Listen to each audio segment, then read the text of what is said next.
Hello my dear students, आपका बहुत बहुत स्वागत है हमारे यूट्यूब चैनल अंग्रेजी एकेडमी में। देखिए दोस्तों, आज हम डिस्कस करेंगे जो हमारा लेवल 2 का इंग्लिश पेपर जो आरटीईटी 2011 में जो आपसे पूछा गया है उस पर डिस्कस करेंगे। जो आने वाली जो रीट 2022 है उसमें भी आपके लिए एक इम्पोर्टेंट साबित होगा, इसलिए इसको थोड़ा सा ध्यान से देखिए। इसमें मैं और भी आपको अच्छी जानकारी जो है, इन्फॉर्मेशन जो है वो मैं दूंगा इसमें। तो हम चलते हैं सीधे फर्स्ट क्वेश्चन पे लेके चलते हैं आपको। पहला इसमें जो 61 जो क्वेश्चन है वो दे रखा है, वो ये है कि which one of the following words is a noun. देखिए, मैंने आपको पहले भी कहा है कि नाउन से एडजेक्टिव बनाना, एडजेक्टिव से नाउन, नाउन क्या होता है, एडजेक्टिव क्या होता है, एडवर्ब क्या होता है। ये ऐसे क्वेश्चन आपसे 3-4 क्वेश्चन है वो पूछे जाएंगे, तो इन सब को एक अच्छे से क्लियर कर लीजिए आप। तो इसमें पूछा है कि नाउन, इसमें हमारे ऑप्शन है इंटरेस्टिंग।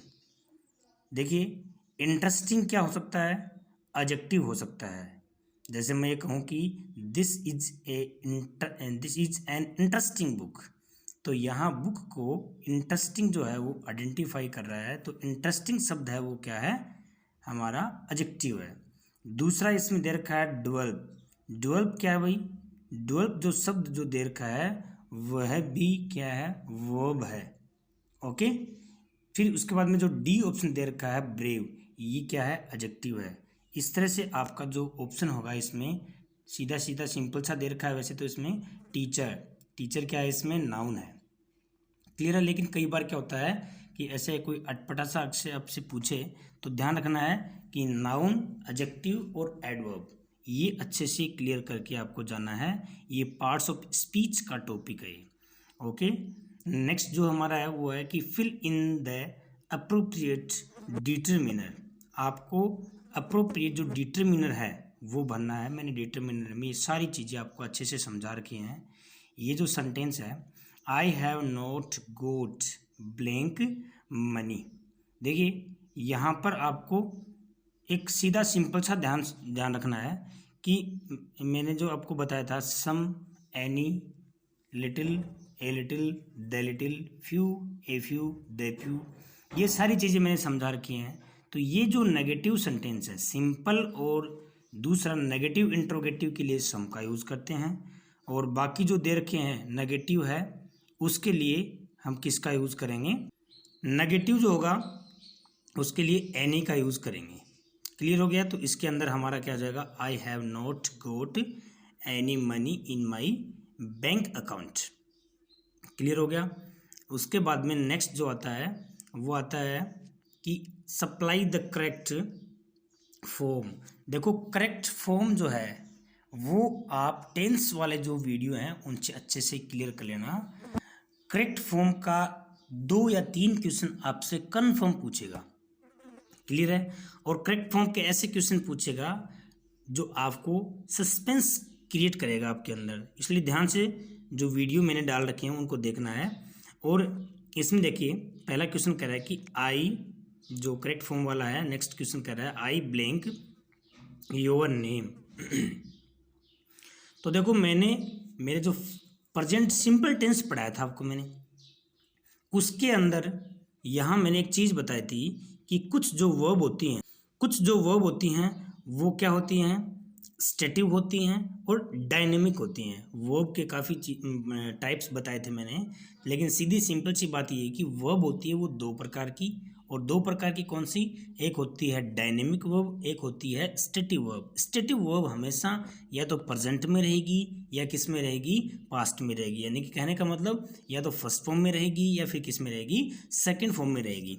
तो देखो यहाँ पे ये प्रोग्रेसिव फॉर्म में है, एम रिमेम्बरिंग, वाज रिमेम्बरिंग, फिर उसके बाद में क्या आ गया, रिमेंबर और हैव रिमेंबर। तो इसमें ध्यान रखो, इसमें रिमेंबर ऑप्शन आएगा। क्लियर है, क्योंकि ये अपने मूल जो है बेस फॉर्म में रहेगी। ये जो स्टेटिव वर्ब है, तो आई रिमेंबर योर नेम, मुझे आपका नाम है वो याद है। तो this is a stative verb always used as a first form या फिर सेकंड फॉर्म। तो यहाँ सेकंड फॉर्म ऑप्शन नहीं है और यहाँ तो फर्स्ट फॉर्म हो गया। क्लियर हो रहा है भाई। उसके बाद में क्या रहा कि pick out the correct verb form, आपको इसमें करेक्ट वर्ब भरनी है।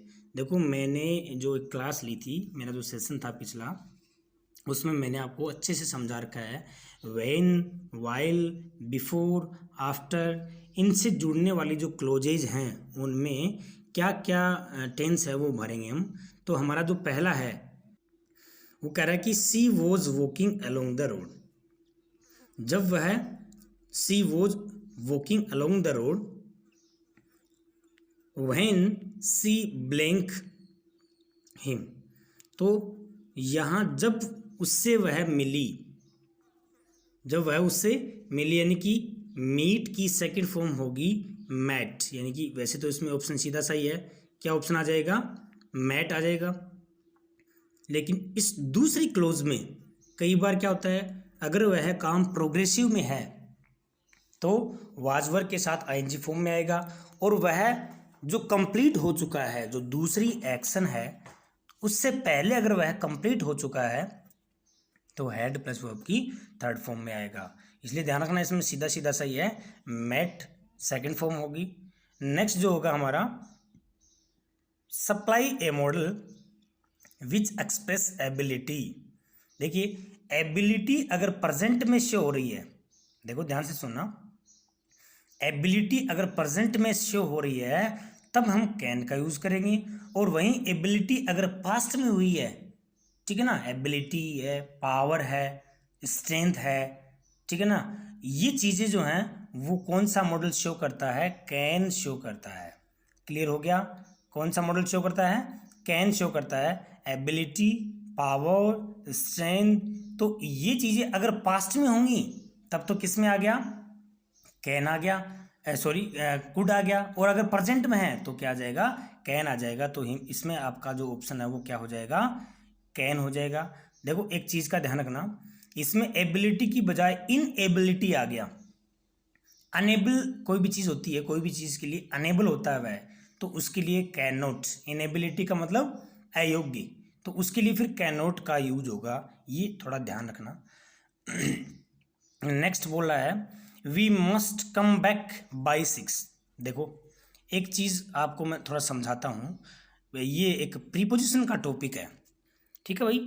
यहां पर ये जो दे रखा है बाई 6, हमेशा निश्चित समय के लिए किसका यूज करेंगे हम, एट का यूज करेंगे। क्लियर है, निश्चित जो समय होता है उसके लिए एट का यूज करेंगे। लेकिन वही समय अगर फ्यूचर में है, ठीक है ना, यहाँ पे कोई भी चीज को फ्यूचर को इंडिकेट करता है, तो यहाँ पे देखो ये क्या कह रहा है, ये कह रहा है कि we must come back by 6, तो फ्यूचर में निश्चितता शो करने के लिए हम किसका यूज करेंगे, बाई का यूज करेंगे। ठीक है, जैसे मैंने आपको एक छोटा सा एग्जांपल बताऊं मैं आपको, देखिए जैसे ये हो गया मंडे है, ठीक है, मंडे आ गया, तो मंडे से पहले कौन सा टेंस, कौन सी प्रीपोजिशन यूज करेंगे, ऑन मंडे, ठीक है। लेकिन अगर यही सेंटेंस ऐसे होता, she must come back blank Monday, तो यहाँ इस ब्लैंक में क्या आता, बाई आता, बाई मंडे। फ्यूचर में समय को इंडिकेट करने के लिए हम बाई का यूज करते हैं। जैसे ही ट्रेवल्स बाई, या फिर ही ट्रेवल्स एट नाइट, वह रात को ट्रेवल करता है। फिर यहाँ पे मैं एक सेंटेंस लिखा मैंने, he come back, he will come back, तो यहाँ पे क्या आ जाएगा, बाई मंडे। क्लियर हो गया भाई, ये हम एक प्रीपोजिशन के जो आपके जो है इंपॉर्टेंट चीज़ें जो है मैं लेके आऊँगा और उसमें आपको अच्छे से समझाएंगे। क्लियर है, उसके बाद में देखिए नेक्स्ट आपका जो आता है, इसमें हो गया मस्ट कम बैक बाई 6, तो इसमें मस्ट जो मॉडल है, कौन सा मॉडल, मस्ट जो मॉडल है उसमें देखिए ये जो ए ऑप्शन है पॉसिबिलिटी, पॉसिबिलिटी कौन सा मॉडल बताएगा, पॉसिबिलिटी जो है वो बताता है मे, ओके। लेकिन यहां पर एडवाइस जो होता है वो भी क्या बताता है, आपका शुड बताएगा। लेकिन यहाँ नेसेसिटी जो होती है, कोई भी चीज नहीं कहते कि भाई ये चीज करना आपके लिए मस्ट है, ओके। तो यहाँ जो नेसेसिटी जो है ना वो बताता है। क्लियर हो गया। नेक्स्ट जो आता है वो आता है कंप्लीट द फ्रेजल वर्ब। देखिए फ्रेजल वर्ब का जो टॉपिक है बहुत ही इंपॉर्टेंट टॉपिक है, इसमें आपको फ्रेजल वर्ब अच्छे से याद करके जाना है एग्जाम में। ये कह रहा है कि you may try hard to hide the truth, okay, but one day the truth will come, कोई भी चीज प्रकाश में आना, उभर कर आना, ठीक है, कोई भी चीज सबके सामने उजागर होना, तो उसको बोलेंगे कम आउट, ठीक है भाई। तो यहां आउट देखो कहां पर है, ऑप्शन सी में है। कम इन का मतलब क्या हो गया, अंदर आना, कम आउट का मतलब कोई भी चीज बाहर निकल के आना, ठीक है ना, कोई भी चीज पब्लिश होना, जैसे कि ये बुक है वो कम आउट हो गई, यानी कि प्रकाशित हो गई, सबके सामने आ गई, ठीक है, कोई छुपी हुई बात है तो वो किस में आ गया, कम ओवर। देखिए नेक्स्ट क्या फिर है, कम ओवर, तो कोई भी चीज के ऊपर विजय प्राप्त करने के लिए, जैसे कि एक लेसन है उसमें, डगलस वाला लेसन है, 12th क्लास में चलता है, ही केम ओवर, यानी कि केम ओवर का मतलब क्या हो गया, उसके ऊपर उसने काबू पा लिया कोई भी चीज का। तो यहाँ कम ओवर और आपकी कम आउट दोनों ही इंपॉर्टेंट हैं, इनको ध्यान रखना। नेक्स्ट जो आपका आंसर है वो कह रहा है कि कंप्लीट द फ्रेजल वर्ब, देखो ये भी फ्रेजल वर्ब का ही है। ये क्या कह रहा है कि people have been complaining about the price going, कोई भी चीज को, ये यहाँ पे ब्लैंक देखिए फिर दे दिया एवरीडे, कोई भी चीज का प्राइस, इसमें प्राइस का हाई होना। गो थ्रू क्या होता है, कोई भी चीज कठिनाई को पार कर लेना, गो थ्रू, ठीक है ना, हर चीज में से निकल कर आगे निकल जाना, ये होता है गो थ्रू। उसके बाद में क्या गया, गो अप, इसमें क्या आएगा, गो अप आएगा आपका जो आंसर है। गो अप का मतलब क्या होता है, किसी भी चीज का चढ़ना, बढ़ना, इंक्रीज होना। क्लियर हो गया।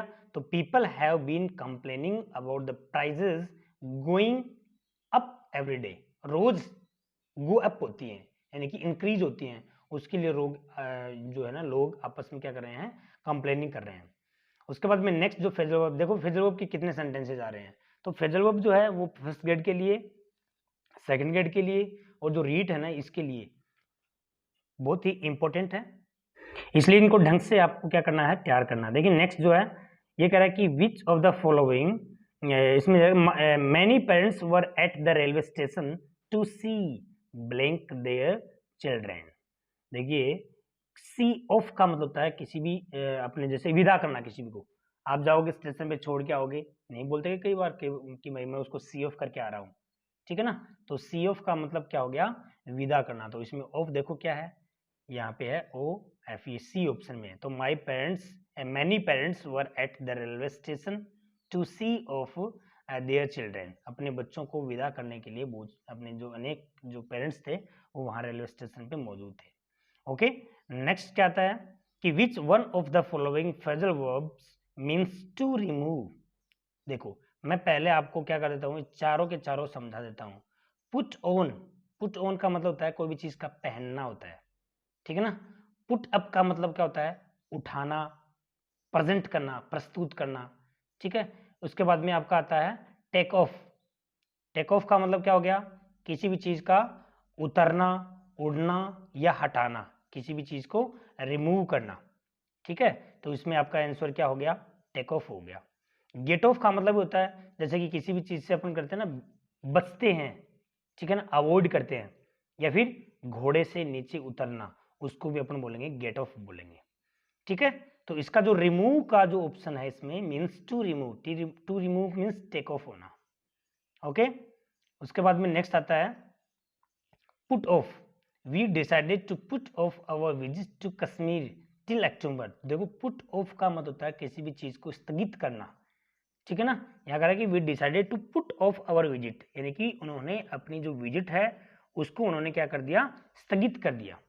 तो स्थगित कर दिया यानी कि कैंसिल कर दिया। तो इसका मीनिंग पूछा है कि पुट ऑफ का मतलब क्या होता है, तो देखो अरेंज होता नहीं, उसके बाद में रिजेक्ट यानी कि रिजेक्ट कर देना, उसके बाद में प्लान, प्लान योजना बनाना, और पोस्टपोन।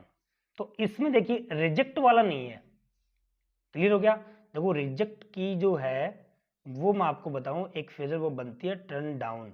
टर्न डाउन का मतलब होता है किसी भी चीज को रिजेक्ट कर देना, मतलब अस्वीकार कर देना। बहुत इंपॉर्टेंट है, ये सेकंड ग्रेड एग्जाम में पूछी गई है, रीट में भी पूछी जाएगी, ये इंपॉर्टेंट है, इंपॉर्टेंट है। कौन सी, turn down, turn down mean क्या कर देना, रिजेक्ट कर देना। ओके, तो यहां पर क्या है, इसका आंसर क्या हो जाएगा, पोस्टपोन। पोस्टपोन मीन्स कैंसिल कर देना, यानी कि आगे के लिए टाल देना उसको। ओके, उसके बाद में नेक्स्ट जो आता है 72 का, there isn't enough money so we must cut down expenses. भाई हमारे पास में पर्याप्त पैसा नहीं है, इसलिए हमें हमारे जो एक्सपेंसेस हैं, हमारे जो खर्चे हैं, उनको कट डाउन करना है। ओके, कट डाउन मीन्स भाई उनको कम करना है, तो स्टॉप नहीं कर सकते, रिवाइज नहीं कर सकते, उसके बाद में इंक्रीज इन साइज, भाई इंक्रीज नहीं कर सकते तो क्या हो जाएगा, रिड्यूस। रिड्यूस यानी कम करना, अमाउंट को कम करना, खर्चों को कम करना, इसलिए ये इसमें क्या आ जाएगा, रिड्यूस, ए ऑप्शन आ जाएगा। ठीक है, उसके बाद में नेक्स्ट है they are repairing the bridge. इसमें इसने पूछा है पैसिव वॉइस, तो द ब्रिज आर, ठीक है। अब यहां पर ब्रिज सिंगुलर है तो इसके साथ में क्या आ जाएगा, इज आ जाएगा, पैसिव वॉइस बना लेते हैं, फिर ऑप्शन ढूंढ लेते हैं। The bridge is being repaired, तो देखो इसमें the bridge is being repaired, इसमें कौन से ऑप्शन में है, सी ऑप्शन में। देखिए बी में क्या है, द ब्रिज आर है, बिकॉज ब्रिज सिंगुलर है इसलिए आर नहीं आ सकता, हैज है ये आ नहीं सकता, ऊपर वाले में इज है, द ब्रिज इज रिपेयर्ड ये भी नहीं हो सकता बिकॉज कंटिन्यूस में है, इसलिए इसके साथ में क्या लगेगा, बीइंग लगेगा, तो इसमें ऑप्शन क्या आ जाएगा आपका, सी आ जाएगा। क्लियर हो रहा भाई। उसके बाद में आता है 74 का, ये भी क्या है, पैसिव वॉइस ही है। They carried the injured player of the field, उन्होंने उस इंजर्ड प्लेयर को उस फील्ड से ऑफ हो गया, मतलब वहां से ले गए उसको। तो यहाँ पे क्या होगा इसमें, देखो सबसे पहले तो ये देखो कि ये टेंस कौन सा है, तो दे कैरीड यानी कि सेकंड फॉर्म है इसमें। कौन सी फॉर्म है इसमें, सेकंड फॉर्म है इसमें, तो सेकंड फॉर्म का आपको ये रखना है कि इसमें सेकंड फॉर्म वाला वर्ब की सेकंड फॉर्म, इसका पैसिव क्या बनेगा, वाज और वर। ठीक है भाई, वाज वर के साथ में वर्ब की थर्ड फॉर्म आएगी। तो इसमें सबसे पहले ये देखो कि वाज वर के बाद में यानी कि थर्ड फॉर्म कौन सा है, तो देखो ऑप्शन बी में दे रखा है, सीधा सीधा सही है, बाकी में नहीं है। Was carried of the field, ये इसमें जो ऑब्जेक्ट है उसका सब्जेक्ट बनाया है वो सही नहीं है, इसलिए इसमें क्या जाएगा, the injured player was carried of the field bye them. ठीक है भाई। उसके बाद में नेक्स्ट आता है he said, Kavita when is the next train, इसमें ये आपसे रिपोर्टेड स्पीच पूछा है, और रिपोर्टेड स्पीच में सेंटेंस कौन सा है, सेंटेंस है इंट्रोगेटिव सेंटेंस, बिकॉज ये हमारा इंट्रोगेटिव जो है उसमें हमने कैसे पहचाना कि हमारा जो नरेशन वाला जो वीडियो है उसको ध्यान से देखना। सबसे पहले हम क्या करेंगे, सेंटेंसेज जो है ना उनको पहचानेंगे। भाई सेंटेंस का मतलब इन्वर्टेड कोमा के अंदर कोई भी सेंटेंस है उसको आपको क्या करना है, आइडेंटिफाई करना है। अब इसमें सीधी सी बात ये है कि इसमें इंट्रोगेटिव मार्क है, तो यहाँ पे इंट्रोगेटिव मार्क होने की वजह से ये इंट्रोगेटिव सेंटेंस है। अब देखो ही सेड, अब यहाँ ऑब्जेक्ट जो दिया है वो आगे दे दिया है, रिपोर्टेड स्पीच के अंदर दे दिया है, तो इसको हमें पहले लेना है। तो यहाँ ये इंट्रोगेटिव है, तो ये जो सेड टू है वो किस में चेंज हो जाएगा, आस्क्ड में, तो ही आस्क्ड कविता। ठीक है, अब यहाँ दैट कंजक्शन लगेगा नहीं, दैट और व्हेन दोनों साथ नहीं आएंगे, इसमें लगेगा he asked Kavita when the next train. देखो आप इस चीज का ध्यान रखना, जैसे ही इंट्रोगेटिव होता है, जैसे ही क्या होता है, इंट्रोगेटिव होता है, जैसे मैं यहाँ पे लिखूं, इसमें आपको थोड़ा सा ध्यान रखना है, ये जो है ना इसमें पहला ऑप्शन क्या कह रहा है, इसमें पहला ऑप्शन ये कह रहा है, पहला जो ऑप्शन है वो कह रहा है कि ही आस्क्ड कविता दैट, तो यहाँ दैट और व्हेन साथ नहीं आ सकते। क्लियर है भाई।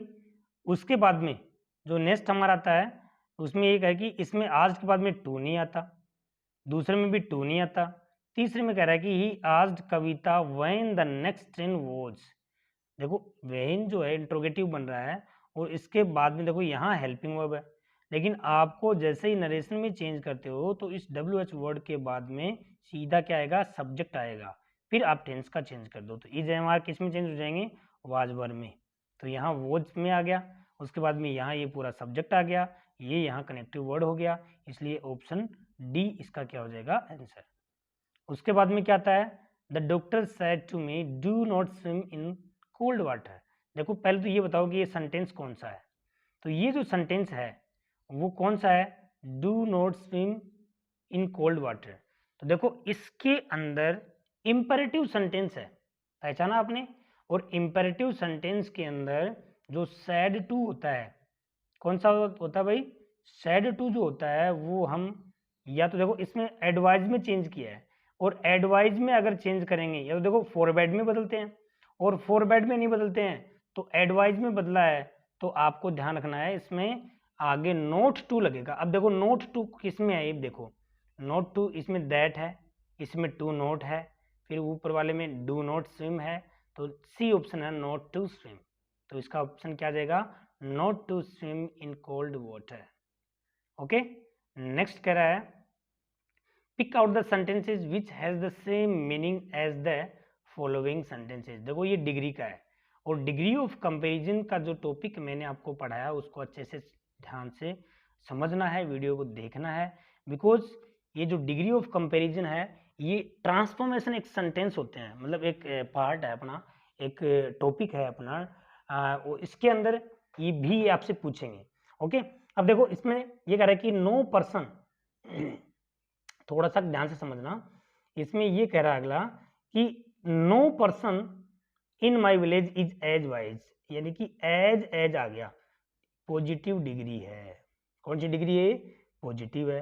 तो ये अगर इसको कंपैरेटिव में करें तो कंपैरेटिव का इसमें एक भी सेंटेंस नहीं है। इसका मतलब ये क्लियर हो गया कि हमें ये किस में चेंज करवा रहा है? सुपरलेटिव में चेंज करवा रहा है। तो इसमें यहाँ ये ध्यान रखना है कि फर्स्ट पर्सन जो है फर्स्ट नाउन ये है और सेकंड नाउन ये है। सेकंड नाउन को फर्स्ट की जगह, फर्स्ट नाउन को सेकंड की जगह। यहाँ माई अंकल, इसकी सुपरलेटिव डिग्री बना दो, तो सुपरलेटिव डिग्री जैसे ही बनाओगे तो नो अदर से अगर हो तो सीधा क्या हो जाएगा? द के साथ में सुपरलेटिव डिग्री लगा दो, तो my uncle is the wisest person in my village, यही हो जाएगा। क्लियर हो गया ना? There is no wise, no की वजह से गलत हो गया, ओनली की वजह से गलत हो गया, देन आ गया, ठीक है ना? My uncle is wiser than some people नहीं होता, देन के बाद में एनी अदर आएगा, नो पर्सन जो है, इसलिए ये रॉन्ग हो गया। इसलिए यहाँ पर कौन सा आंसर सही है? ए वाला सही है। ये वाला क्वेश्चन जो है आपसे पूछेंगे। क्लियर है? अब देखिए नेक्स्ट जो आता है क्वेश्चन टैग। तो क्वेश्चन जो टैग है वो सीधा सिंपल सा ये है, यू डिडंट सी हिम। तो यहां ये नेगेटिव है, अगर सेंटेंस नेगेटिव है तो उसको पॉजिटिव क्वेश्चन टैग बनाएंगे, पॉजिटिव है तो नेगेटिव बनाएंगे, ठीक है? तो यहां क्या है?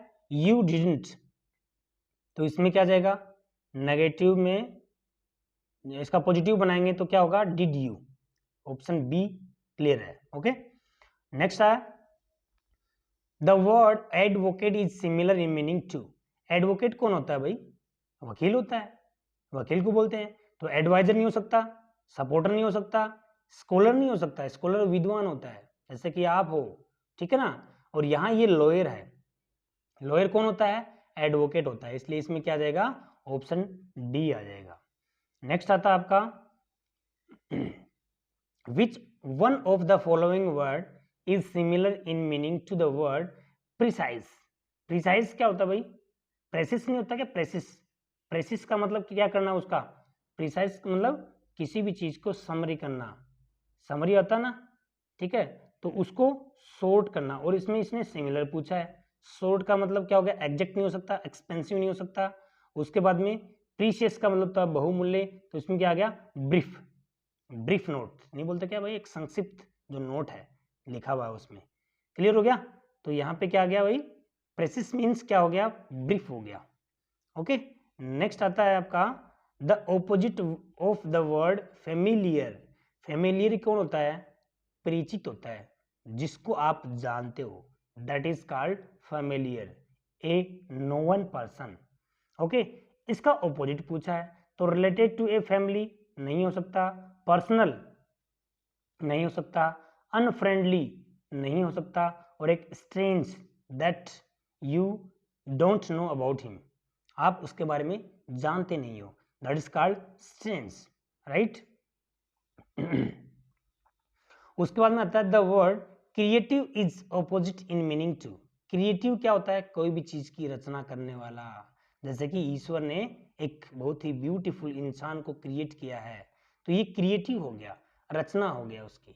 तो यहाँ पे पॉजिटिव क्या होता है, कोई भी चीज का सकारात्मक होना, पेसिमिस्टिक क्या होता है, आशावादी होना, ठीक है ना, यहाँ पे या फिर निराशावादी होना, ठीक है। इसमें ये क्या आ गया, डिस्ट्रक्टिव, डिस्ट्रक्टिव का मतलब क्या हो गया, विध्वंसक हो गया, कोई भी चीज का विनाश करने वाला, ठीक है भाई। डिस्ट्रक्टिव का मतलब क्या हो गया, विनाशक हो गया। जैसे कि ह्यूमन बीइंग, मनुष्य है ना, वो एक इन प्रकृति को क्या करता है, डिस्ट्रक्ट करता है, विनाश कर रहा है उसको, तो वो क्या हो गया, डिस्ट्रक्टिव हो गया। और क्रिएटिव कौन हो गया, ईश्वर हो गया। तो इसमें आंसर क्या आ गया, ए, डिस्ट्रक्टिव। ओके, उसके बाद में pick out the word which has been correctly spelled.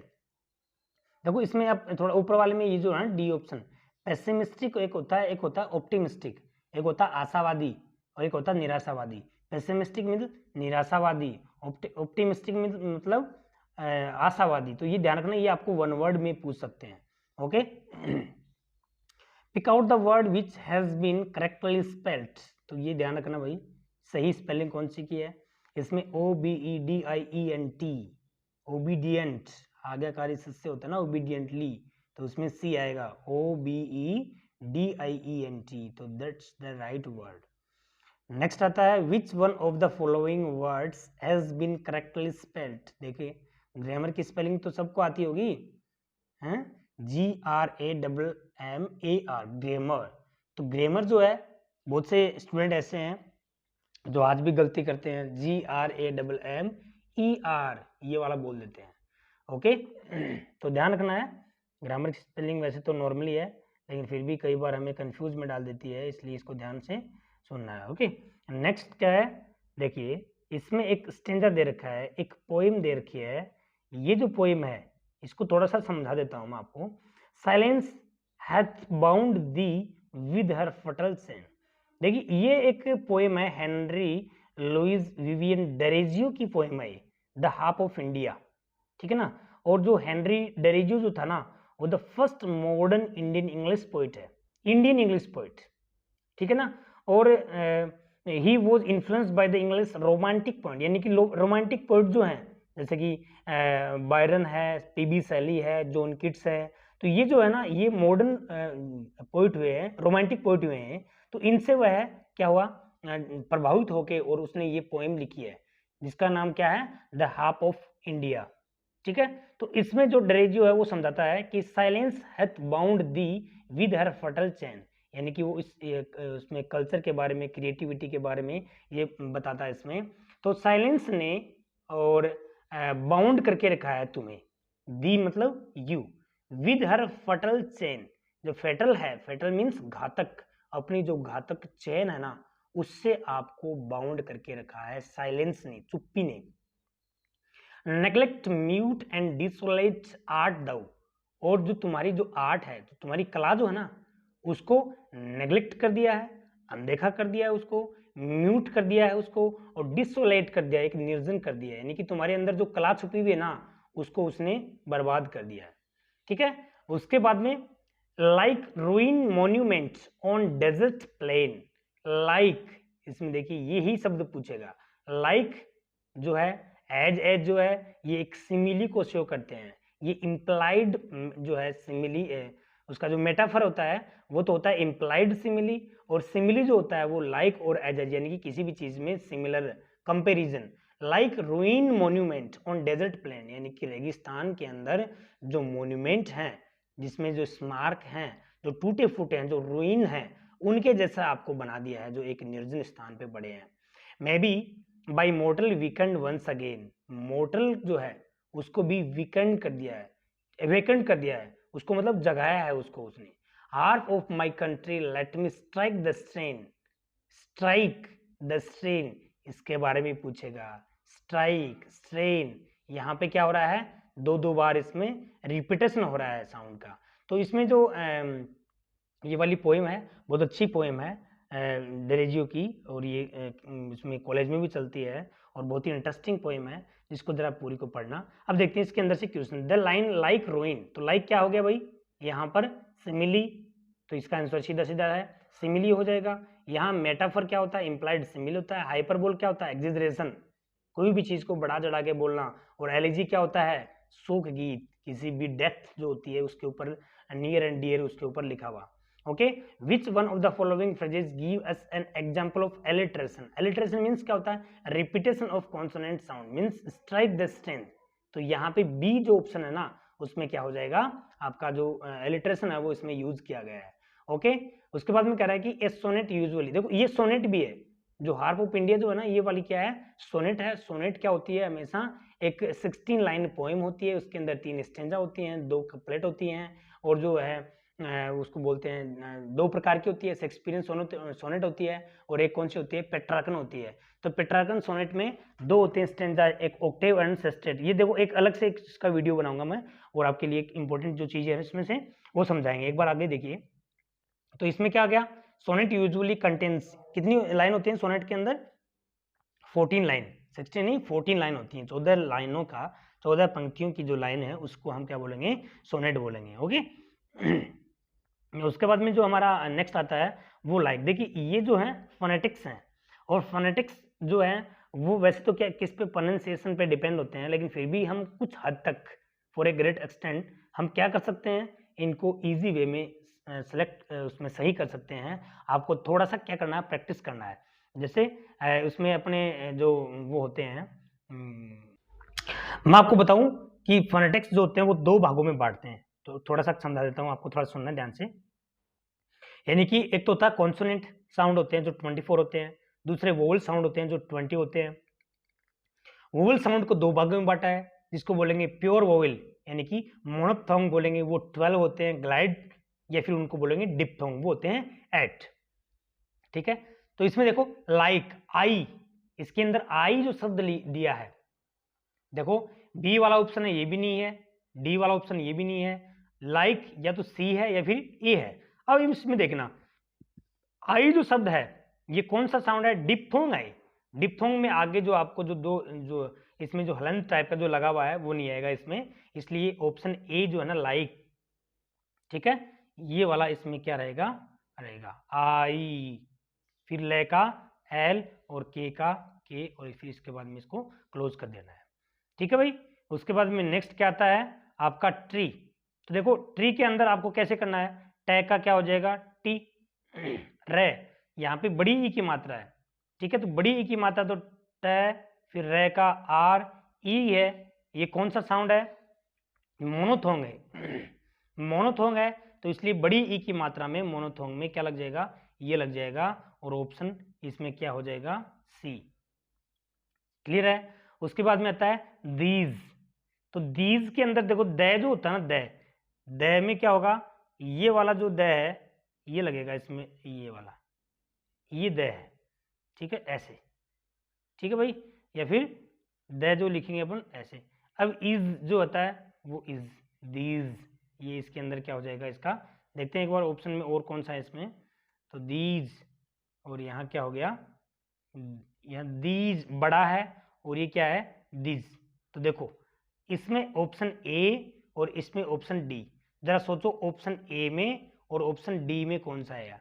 तो देखो आपको मैंने थोड़ी देर पहले बताया कि इसमें आपको ये ध्यान रखना है कि जो दीज शब्द दिया हुआ है, देखो द का तो ये हो गया, और मैंने अभी बताया ना ई बड़ा हो तो ई के साथ में ये आएगा, छोटा हो तो क्या आएगा, अकेला ये आएगा।